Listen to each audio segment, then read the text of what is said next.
can't stop me now. Hello boys and girls, it's Tish here with your week 2 Runaway Girls weekly video.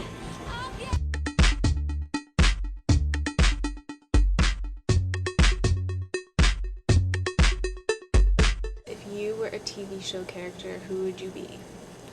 I like to think that I am a lot like Lorelai Gilmore from Gilmore Girls. I think I'm a lot like Lorelai in that I'm really weird and funny and I talk weird.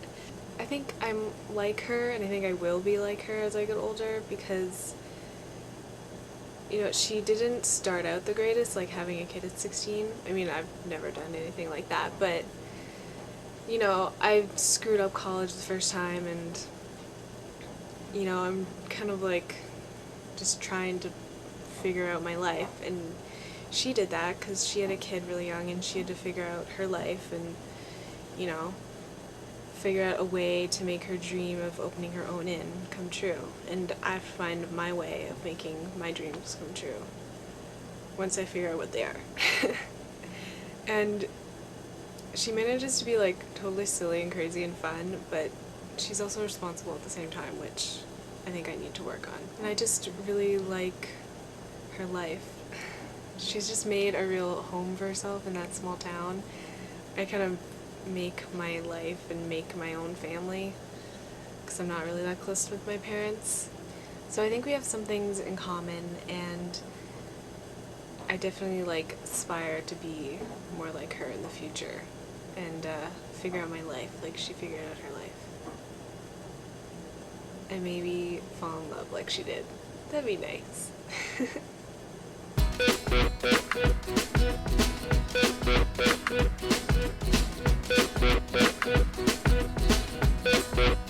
This week's challenge was to create a piece of art inspired by your favorite children's book. One of my favorite children's books, and definitely my favorite Dr. Seuss book, is The Lorax. If you haven't read this story, I really suggest that you go and find it somewhere and read it because it's amazing. I think it's different than other Dr. Seuss stories. It's not just silly fun, it really has a message behind it. Basically the story is this guy thing, the Onceler, is telling you this story about what happened to this dark and dreary place. And he tells a story about how he came and there are these beautiful truffula trees. He decides to cut down one tree and make this thing called a thneed, which can be used for so many things, he says. And when he cuts down the tree, the Lorax comes out. He's this little grumpy old man or whatever, and he says, I'm in charge of the trees, and you have to stop cutting down the trees. And he's like, no man, I need to make thneeds, because everyone needs one.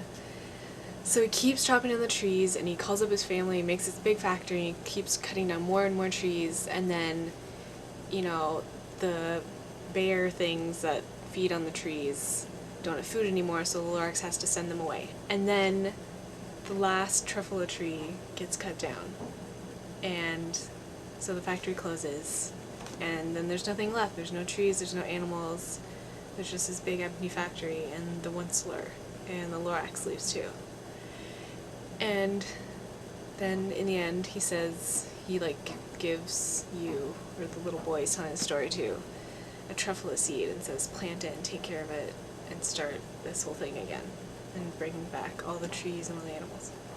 So it's a really nice story and it has beautiful illustrations. I've always loved the colorful illustrations and also the really dark creepiness of it because Dr. Seuss books aren't like that usually. And just the whole message is, I mean, it's pretty obvious to us now as kids, you don't really understand it, but you know, it starts out with just one tree and then before you know it, you've killed an entire ecosystem. So I started doing this painting, and I started out, I was going to actually paint the truffula trees and the surrounding because it's so colorful and I love it. And then I just started loving doing the swirliness of the painting of the trees I was doing, and I started just mixing colors, and I just started liking the swirliness, and I started swirling colors together. So this is my finished painting. it really doesn't look like anything from the story, but it was inspired by the illustrations of the story.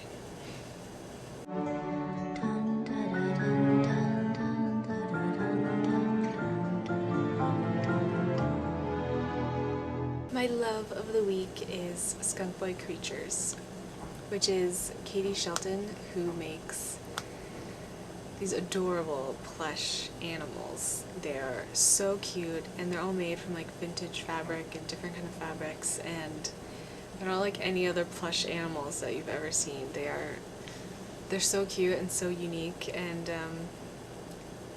just go to her blog and check out her Etsy store and just look at these adorable things. You will want all of them. Like, they're just so cute. 3, 5, 4. 1, 2, 2, 5, 4.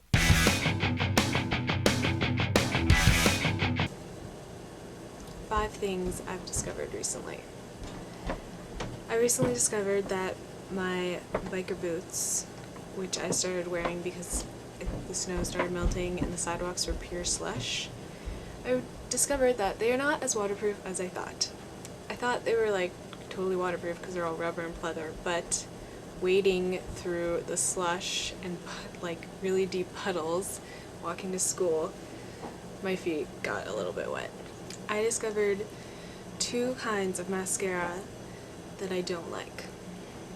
The first one was Define a Lash by Maybelline. Addie said that it was really good and really makes your lashes really long, so I was like, okay, I'll try it, even though I usually don't try new makeup because once I get something that works, I just stick with it. I always curl my lashes before I put mascara on because otherwise like they just stick straight out, and what's the point of that? You can't even see them. When I put this on, my lashes like uncurled. So I guess it worked pretty good, defining them, lengthening them, whatever, but it just like uncurled my lashes. And then I also tried the new Lash Blast Length.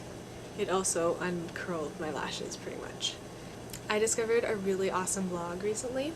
It's called Color Me Katie, and this girl is just amazing. She's just very colorful. She's an artist, and she did something really cute, which I really wish I could do, was she traced her footsteps and colored them in with colorful chalk, so it looked like colorful footsteps, all different colors walking down the sidewalk.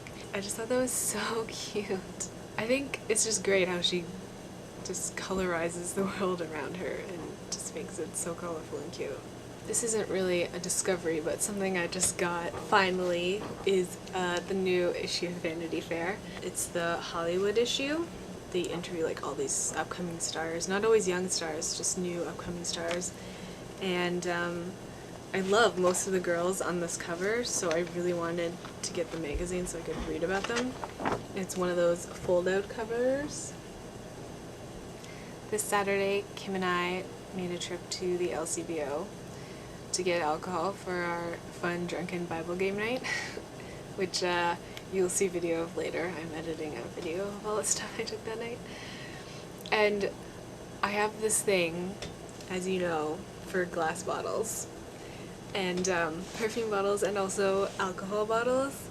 So I went around and took pictures of all the cool alcohol bottles that I saw at the LCBO, and there are some really cool ones, like this big fat one that looks like a crown, and some like old-fashioned cool ones with like rope on them and stuff. And I decided that I really need to find someone who drinks all different kinds of alcohol to like split the cost with, because I mean these bottles of alcohol are expensive because, you know, it's alcohol, but I just want the bottle. So I want to like be able to find someone who I can split with and like split the price, so and they can have the alcohol and I just want the bottle. So if anyone wants to do that with me, let me know. I'll get by.